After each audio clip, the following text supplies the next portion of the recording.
prepared here already. Just talk about the ingredients. I've got some Himalayan sea salt, black pepper. We're going to use a lot of garlic. I love garlic. What a medicinal, remedy right there in food. We got some lemon juice. We're going to use whole lemon juice. We're going to use some Wild Tree recipe pre-made mixes, and we'll get you the details of what's in those mixes online there. But garlic galore seasoning, some grapeseed oil. In fact, we'll use a grapeseed oil that has infused garlic from Wild Tree and some thyme. So those are the ingredients that will go into this first recipe, and I'm super excited about it. So the first thing we always want to do is we want to make sure that our oysters are nice and clean. They don't have a bunch of dirt on them, bark on them from the tree that you harvest them off of, or bugs in them. So let's move over here and let's clean our oyster mushrooms up. So really quickly, what I'm going to do before I prep these for the skillet or the oven, I'm going to take and double check or triple check your identification on your mushrooms. Make sure that you didn't accidentally pick another type of mushroom off the same tree that was happened to be growing in the same group as the oyster mushrooms that you want to eat.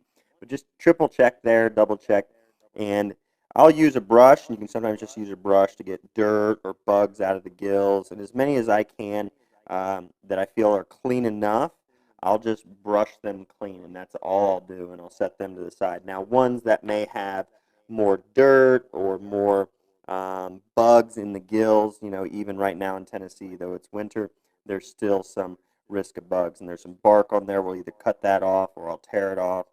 One nice thing about this faucet, I can just take and spray out the gills so I can remove any bugs or dirt that may be living or inhabiting this mushroom there. So really quick and simple, just clean them, double check your identification. Always set one or two, most delicate, the most choice mushrooms are going to be your smaller ones, so maybe even just set a big one to the side and one small one choose to the side. Don't cook those. It's a good recommendation whenever foraging for wild mushrooms that number one, you know what you're eating, you identify it well, use multiple reference to confirm the identification of that mushroom, compare it to the lookalikes, double and triple check, set aside those a couple mushrooms from the group that you harvested, and that way, if God forbid something were to happen and you had to go to the hospital or go into the doctor's office because you had upset stomach or you thought maybe you had ingested the wrong mushroom, well, having those mushrooms on hand can definitely be of benefit and possibly even save your life if you happen to get into the wrong mushrooms. So, all right, let's move over here. I'm going to use the whole lemon here, all the juice in this recipe.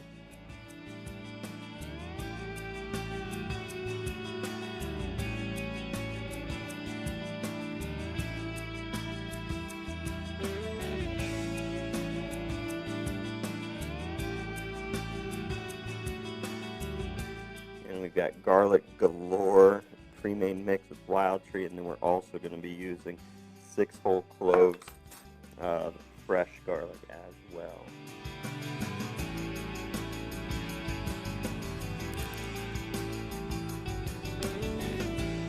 Sometimes when your garlic goes long enough on the shelf in the kitchen starts to sprout like that, you may not want to use it in your recipes. It'd still be beneficial to you, but you may want to actually go outside and plant it if it's the right weather and get you quite a few more whole bulbs of garlic next spring and summer. So we're going to go ahead and use these today. Again, massive benefits to garlic. I mean, I use garlic in just about everything that, or everything that me and my wife consume. Our children love it, really just kind of training their taste buds with nutritional things like garlic and mushrooms and green veggies. So, massive anti-cancer. I mean, this recipe is going to be great for anybody who is battling cancer because of the nutritional properties of many different mushrooms. Now, these can be both considered a medicinal mushroom, not as potent as other mushrooms, such as your typical, your medicinal mushroom you'd refer to as like the turkey tail mushroom, the reishi mushroom. Those have a higher potency in terms of immune enhancing qualities. but the oyster mushroom definitely enhances your immune system, can downregulate inflammation. Been found to be effective in improving male fertility issues. So a plethora of different health conditions could actually be improved by this. And further enhancing its anti-cancer effects of this meal right here, or this snack, is going to be this garlic. So, and all we're going to do is mince that up real nice. Get all that garlic in there, yeah. Slice up a few more of these. I'll take these and throw them in. Now, because with this recipe, we're going to be cooking it on both sides, you can slice your pieces up just a little bit larger. We're going to be using, in the oven, we're actually going to be using a pizza stone, which really allows for us to get things like this nice and crisp. So if you know, have a difficult time getting away from the addiction to chips and the crunchiness, man, crispy oyster mushrooms is your go-to replacement right there. So you can cut off the ends where it attaches to the tree. Identification for oyster mushrooms, we'll talk about that better in another video, but just, you know, short recap is they've got all these gills in it. It's one of the edible gilled mushrooms. It's usually smooth around the edges. When they start to get just a little bit older, they'll start to crack and break on the ends as they dry out.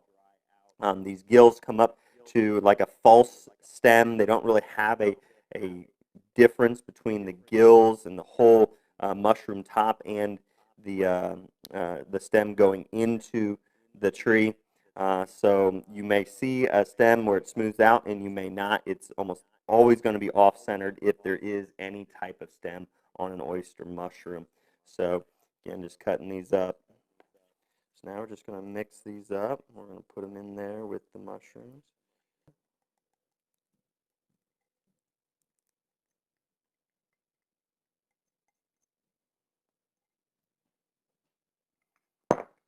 Next, just get your hands dirty. Get in there and get it done. Get it all mixed in. And I'll probably add just a little bit more oil. I definitely want the oil to cover these completely, because that oil will just soak into these and you just have that additional flavor there.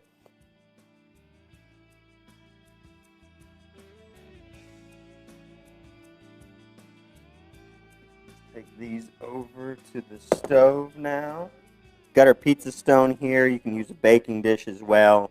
When you're laying them out here, lay them out with a little space in between, the least amount of overlap as possible.